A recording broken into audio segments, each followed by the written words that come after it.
হাজব্যান্ডের বার্থডেতে আমার সামান্য কিছু হাতে তৈরি রান্না আর মা মানে ঠনটনিয়া মার কাছে যেটা সবসময় করে থাকি দর্শন, আর আছে কিছু মজার মজার জিনিস, সন্ধ্যাবেলা কেক কাটা।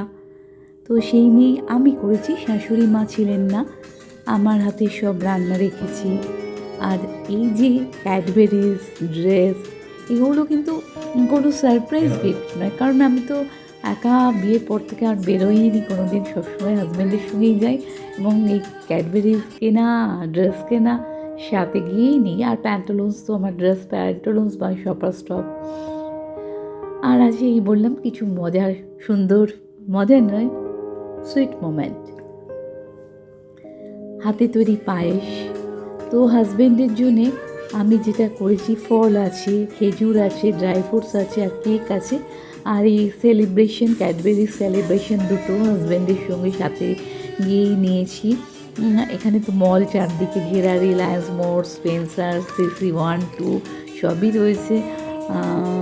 তো আর এই হচ্ছে কাতলা মাছ, এটা একদম জ্যান্ত জলের, সবসময় বলেছি ওটাই খাই। আর ভাজা আছে বিনস, কুমড়ো, করলা, বেগুন, মাছ ভাজা, চানা মশলা, পায়েস, লাসি, স্যালাড। আর আছে কাতলা মাছের ঝাল, আর পাবদা মাছেরও সর্ষে, নারকেল, কাজু, পোস্ত বাটা দিয়ে। এটা আমি স্পেশালি করি ধনেপাতা, সর্ষে, নারকেল, পোস্ত এবং একটু টক দই দিই। ভীষণ টেস্টি হয় পাবদা মাছের এই ঝালটা। ধনেপাতাটা একদম সামান্য দিই, কিন্তু এটা ওপরে কুচি দিই না।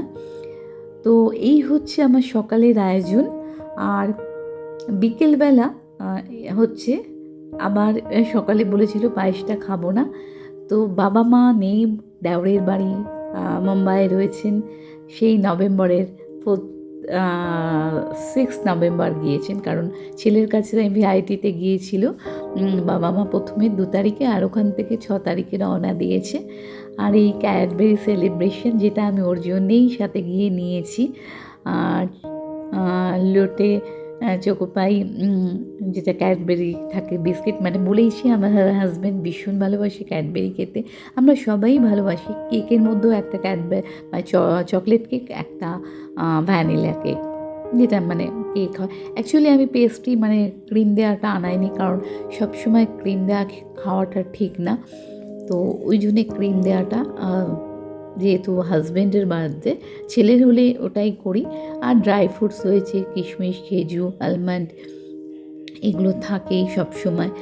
আর কিছু ফ্রুটস রয়েছে, যেটা খাই সেটাই সাজিয়ে জাস্ট একটা নিজেরা ঘরের মধ্যে সেলিব্রেশন করেছি।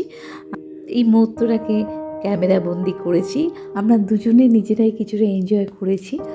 আর যা গিফটে দিয়েছি সেটা হাজব্যান্ডের সঙ্গে গিয়ে, কারণ একা তো বেরোনোর ব্যাপারটা একেবারেই বিয়ের পর থেকেই চলে গেছে, মানে সবসময় হাজব্যান্ডই আমার রথের সারথি।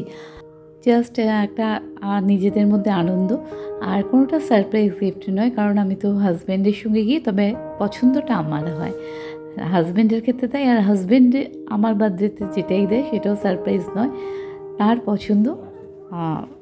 আমি সাথে মানে বার্থডে হোক, অ্যানিভার্সারি, সারা বছরই কিনি, স্পেশালি দিনটাকে মনে রাখার কিছু না, আগে থেকেই স্টোর করে থাকে।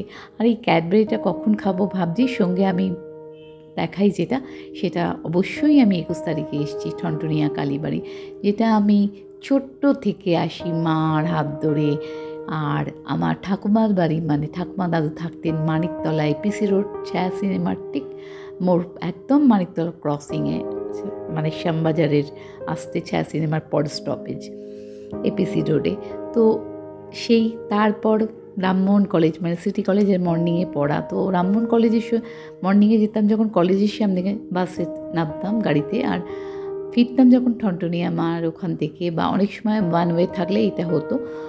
তো তারপর বিয়ে হলো, আর আমার হাজব্যান্ডও ভীষণ ভগবানের প্রতি ভক্তি শ্রদ্ধা আছে, কেন ওরা মানে শাশুড়ি মা মৌনানন্দ ব্রহ্মচারীর 84 না 82 থেকে দীক্ষা নিয়েছেন, আমার হাজব্যান্ডও 85, মানে 11-12 পরে যখন দেওর সবাই দীক্ষিত, আমিও বিয়ের পর দীক্ষিত।